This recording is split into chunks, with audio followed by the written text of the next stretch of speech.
दोस्त मैं एक होली सुना रहा हूँ, ज़रूर पसंद आएगा। भौजाई देवर से कहले बा, देवर भौजाई से कहले बा, फागुन का महीना बड़ा प्यारा बा।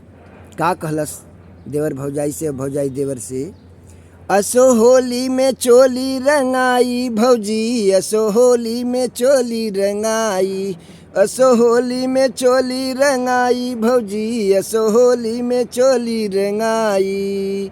भैया हो डलले हमहू डालब, भैया हो डलले हमहू डालब, गलवा में पोत पोत रंगवे के मालब, गलवा में पोत पोत रंगवे के मालब।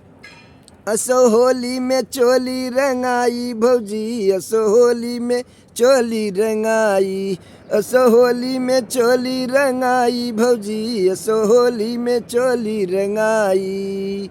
देवरों को भरल बा पिचकारी, देवरों को भरल बा पिचकारी, डालबे भौजी भीगी न सारी, डालबे भौजी भीगी न सारी। असो होली में चोली रंगाई भौजी, असो होली में चोली रंगाई, असो होली में चोली रंगाई भौजी, असो होली में चोली रंगाई।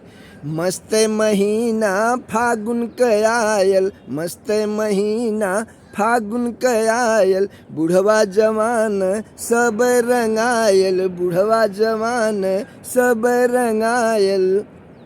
असो होली में चोली रंगाई भौजी, होली में चोली रंगाई, असो होली में चोली रंगाई भौजी, असो होली में चोली रंगाई।